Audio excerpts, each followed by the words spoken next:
हर हर महादेव, जय माता दी। भक्ति की शक्ति में मैं लक्ष्मी यादव आप सभी का स्वागत करती हूँ और आप लोगों के साथ एक नई कहानी की शुरुआत करती हूँ।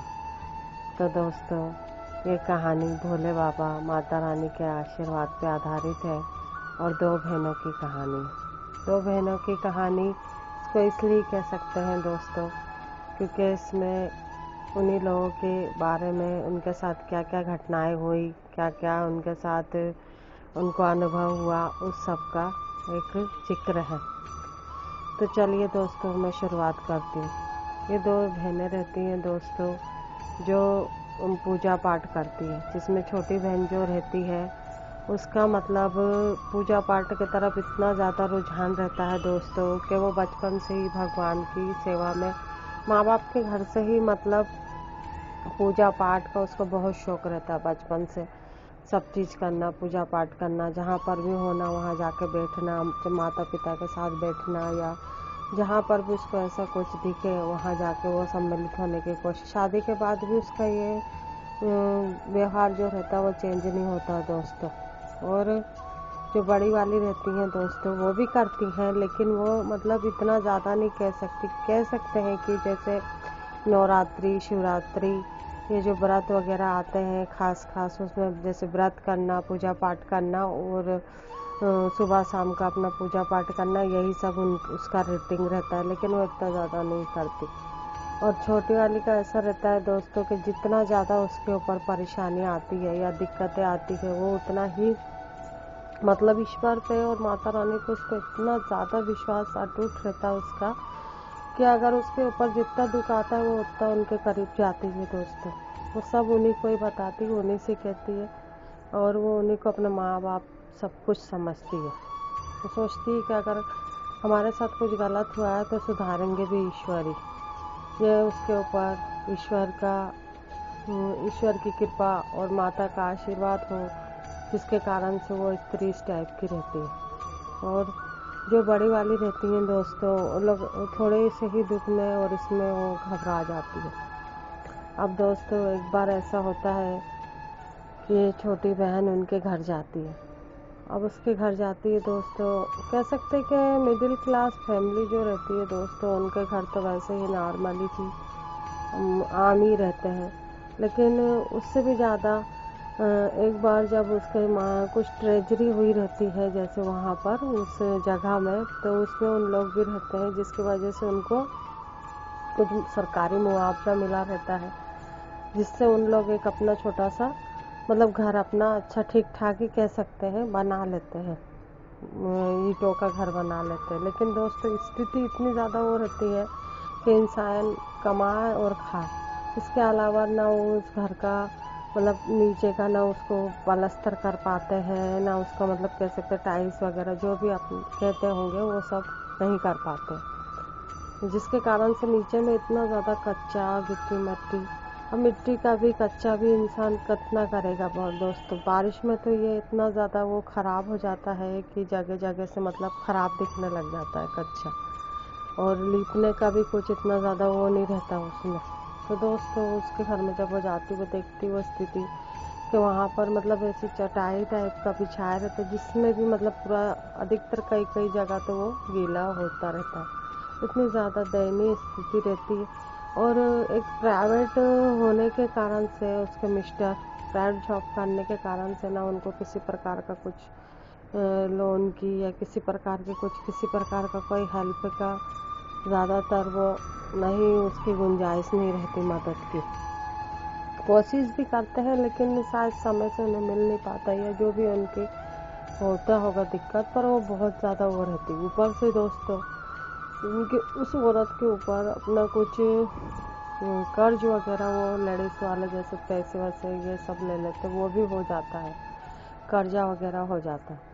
तो इतना ज़्यादा हो जाता है कि दोस्तों, उसके घर में आके लेडीज़ लोग सब लोग तकाजा करने लगते हैं, उसे अनशन बोलने लग जाते हैं, और एकदम, और क्योंकि जगह ही नहीं रहती है कि पैसे दे तो दे कहाँ से, पटाए तो पटाए कहाँ से करके ना, वो लोग भी कब तक सब्र करेंगे करके वो लोग सुनाना करना शुरू कर देते। अब दोस्तों जब उसकी बहन वहाँ जाती है तो वो अपने बहन के पास एकदम से मतलब अचानक से मतलब इतनी स्थिति झेलते झेलते थक जाती है कि उसको बहुत रोना आता है। बहुत रो रो के वो बोलती है कि भगवान मेरे सुनते नहीं है, मेरा ऐसा है वैसा। तो वो छोटे वाले उसको दिलासा देती है, उसको कहती है कि नहीं ऐसा नहीं है और तुम भगवान पे विश्वास रखो, माता रानी पे विश्वास रखो। मैं मानती हूँ कि परेशानी आता है, इंसान की ज़िंदगी में दुख सुख लगे रहते हैं, लेकिन वही तुम्हारा उद्धार करेंगे, वही तुम्हारी मदद करेंगे। ऐसे करके वो कहती है, उनको दिलासा देती है। लेकिन दोस्तों उसको कुछ वो नहीं, वो यही कहती है कि मतलब उससे पूछती है, पता नहीं दोस्तों ईश्वर और माता रानी भगवान ही उसको वहाँ भेजते हैं। कहते हैं कि हर जगह पे भगवान नहीं आ सकते, तो इसलिए वो ऐसा कोई किसी को ऐसे चुनते हैं और हमारी ज़िंदगी में भेजते हैं जो जिसके द्वारा वो अपना कुछ संदेश भेजना चाहते हैं और हमें रास्ता दिखाते हैं। तो ये भी कुछ बात ऐसी हुई रहती है दोस्तों। तो वो उसके घर जाती है और उसको कहती है, क्या आपके घर में पूजा पाठ आप लोग कैसे करते हो, क्या करते हो? तो फिर वो बोलती है कि हम लोग यहीं करते हैं। लेकिन वो कहती है कि कुछ तो भी तुम लोगों से गलती हुई होगी, कहीं कुछ ऐसा तो नहीं है कि तुम लोग पूजा पाठ में। वो कहती है कि हाँ मेरी सास का एक मंदिर है जहाँ पर माता रानी की मूर्ति है, लेकिन वो बहुत वहाँ पर ऐसे ही मतलब दूसरे लोग आके पूजा पाठ करते हैं, हम लोग तो उतना ज़्यादा ध्यान नहीं देते हैं और मूर्ति रखी हुई। अब दोस्तों जब उसको ऐसे पता चलता है तो वो बोलती है उसको कि तुम्हें ऐसे नहीं करना चाहिए, अगर वो तुम्हारी सास की हाथ की मूर्ति है तो तुम लोगों को उसको उनकी पूजा पाठ करना चाहिए, वहाँ पर ध्यान देना चाहिए, जिससे कि तुम्हारा वो होना है। तुम्हें ज़रूर कुछ तुम लोगों के ऊपर ही माता का क्रोध है या कुछ है जिसके कारण से तुम लोगों का कुछ वो नहीं हो रहा है, तरक्की नहीं हो रही है। और इसके अलावा भी जब वो बात करती है तो फिर उसके बहन के मुँह से ये भी निकल जाता है कि एक बार ऐसे ही, क्योंकि उसकी रुचि थी मिट्टी के मतलब खिलौने बनाना, ये बनाना, कलाकृति करना, तो वो एक बार ऐसे ही भोले बाबा का शिवलिंग बना देती है और उस शिवलिंग को ऐसे ही मतलब बना के उसको रख देती है।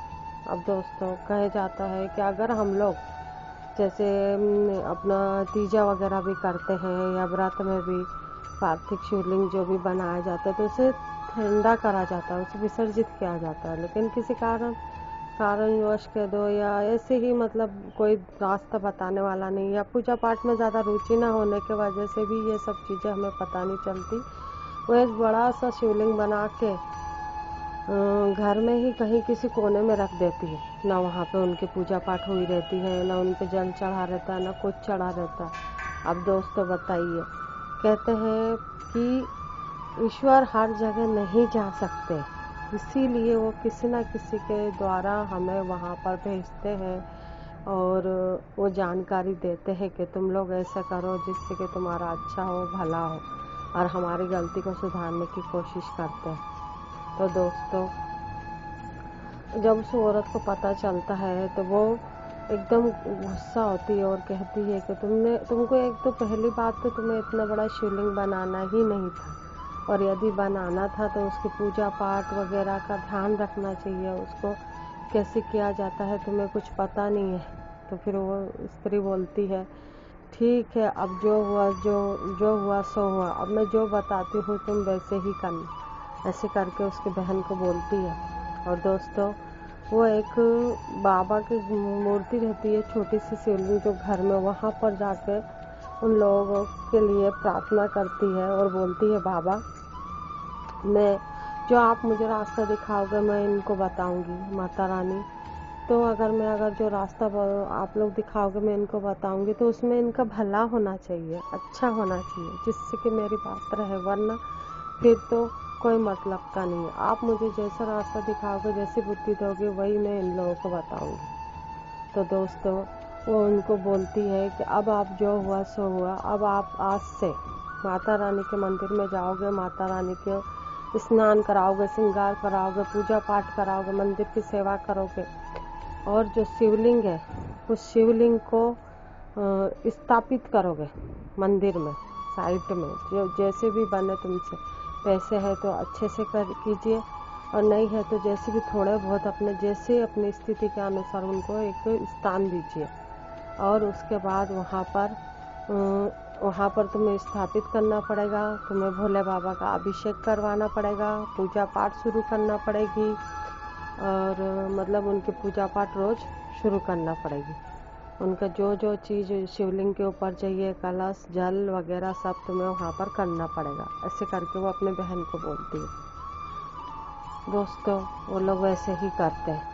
माता रानी की सेवा चालू कर देती है, मंदिर में साफ सफाई चालू कर पुताई कर देती है, अच्छे से कर देती है। बाबा का शिवलिंग को लाती है, उनको सजाती है, संवारती है, कलश रखती, त्रिशूल रखती, जो जो बाबा का लगता है, डमरू वगैरह सब एक स्थान उनको देती है और उनको पूजा पाठ शुरू कर देती है। तो दोस्तों, आज जो मैं ये कहानी सुना रही हूँ, इसका जो दूसरा पार्ट है उसमें मैं आपको बताऊंगी कि जब उनने वो माता रानी की मूर्ति को शुरू करा, पूजा पाठ शुरू करी और शिवलिंग का जो अभिषेक करवाया, पूजा पाठ करवाई, उसके बाद उसकी जो घर में जो दरिद्रता थी, जो कर्जा था, जो घर की स्थिति जितनी खराब थी, उस सब में और उनके खुद की ज़िंदगी में क्या क्या अंतर हुआ कि नहीं हुआ, क्या हुआ क्या नहीं हुआ, इसके आगे की कहानी मैं आपको फिर बताऊंगी। तो दोस्तों, अगर आप लोग जानना चाहते हैं तो प्लीज़ मेरे इस चैनल को लाइक शेयर सब्सक्राइब ज़रूर कीजिएगा और इस आगे की कहानी को मेरे ज़रूर सुनिएगा।